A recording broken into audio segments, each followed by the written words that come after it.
Nonton Ina Health dari rumah aja.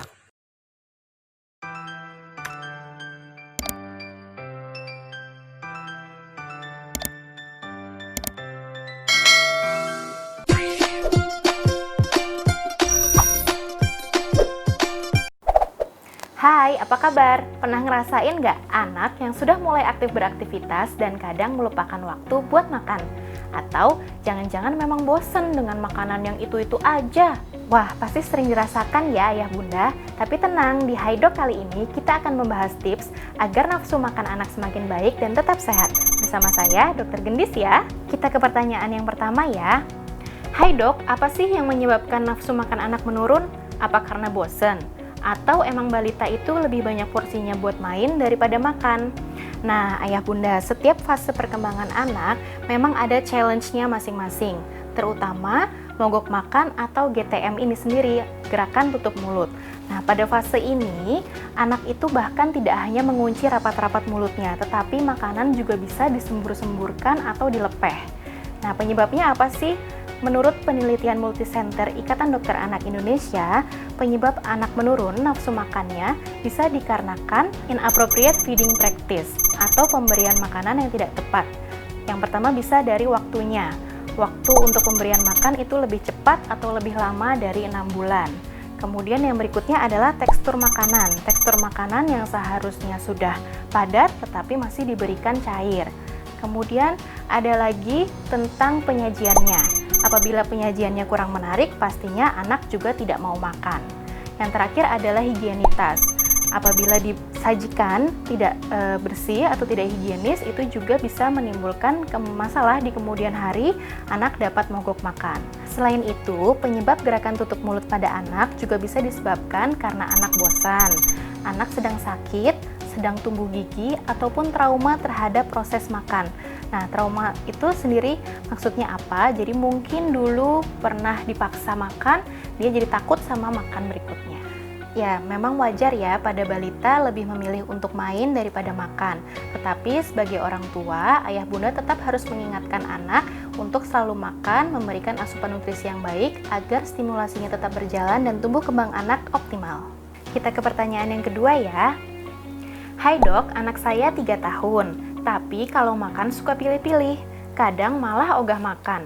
Saya coba kasih obat penambah nafsu makan, bahaya nggak ya kalau dikasih obat terus-terusan? Nah, ini yang sering terjadi juga di ayah bunda ya. Sering orang tua itu lebih mengkhawatirkan kelebihan daripada kekurangan.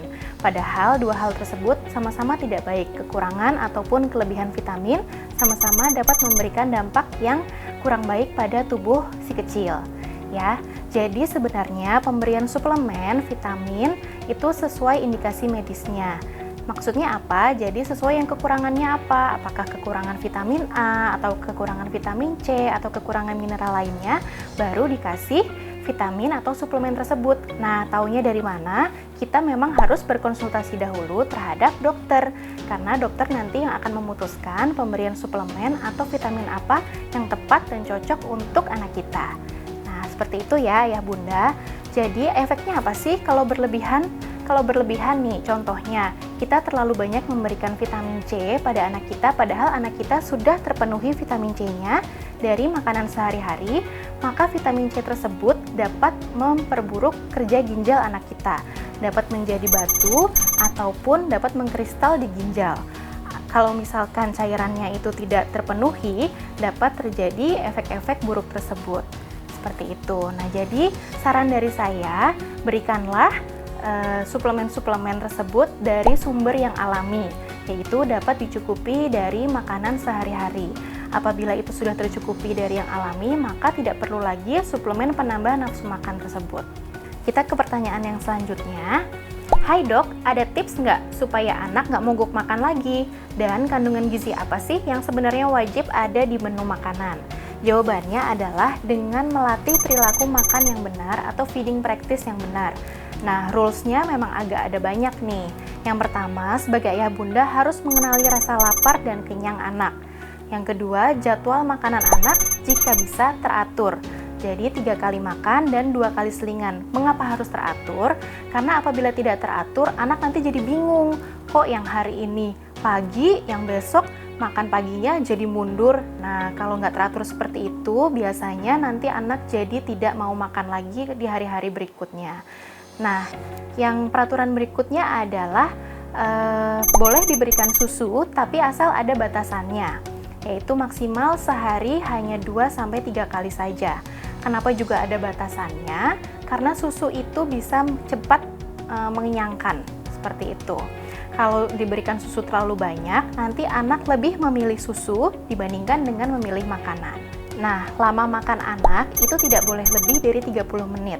Kenapa tidak lebih dari 30 menit? Karena apabila lebih berarti anak sudah tidak tertarik ataupun memang sudah tidak lapar lagi. Jadi biasakan makan hanya dalam waktu 30 menit saja maksimal. Yang berikutnya adalah tidak ada paksaan. Saat makan harus menjadi saat-saat yang menyenangkan untuk anak. Jadi anak tidak trauma, seperti itu. Yang berikutnya adalah no distraction, tidak ada distraksi. Artinya, anak makan tidak dengan main gadget, tidak dengan nonton TV, tidak dengan nonton video. Karena hal-hal seperti itu menjadikan anak tidak menghargai makanan, gitu. Yang berikutnya adalah makanan tidak diiming-imingi dengan hadiah. Maksudnya kalau misalkan mau makan nih baru nanti dikasih hadiah, itu juga tidak boleh karena nanti anak hanya berpatokan mau makan apabila diberikan hadiah. Apabila berikutnya tidak ada hadiah, anak jadi tidak mau makan. Oke. Nah, yang peraturan berikutnya adalah kita harus selalu mendorong anak untuk dapat makan sendiri. Karena dengan seperti itu anak dapat lebih baik nafsu makannya. Nah, tips yang berikutnya adalah makan itu dijadikan sarana untuk saling menyayangi, saling berkomunikasi antara ayah atau bunda dengan sang anak.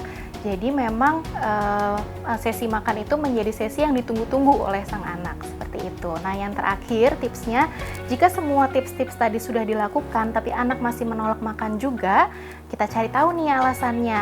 Apakah memang rasanya yang tidak enak, teksturnya yang kurang tepat, atau memang cara memberikan makanannya yang belum menyenangkan. Nah, seperti itu. Apabila sudah diketahui penyebabnya, baru bisa diketahui solusinya. Kandungan gizi yang wajib yang ada dalam menu makanan pastinya harus yang lengkap, beragam, dan seimbang. Jadi harus ada makronutrien, zat gizi makro, dan mikronutrien, zat gizi mikro. Dengan semuanya yang lengkap tersebut, maka tumbuh kembang anak bisa dapat optimal dan anak bisa selalu sehat. Ya, itu tadi tips-tips untuk mengatasi anak mogok makan atau gerakan tutup mulut dari saya, Dr. Gendis. Semoga dapat menjawab semua kegalauan para ayah bunda ya. Jangan lupa ayah bunda selalu buat makanan yang enak, cantik, dan bisa mengundang selera makan anak. Yang terpenting bergizi seimbang juga ya. Selamat mencoba, saya Dr. Gendis. Pamit dan ketemu di episode berikutnya. See ya!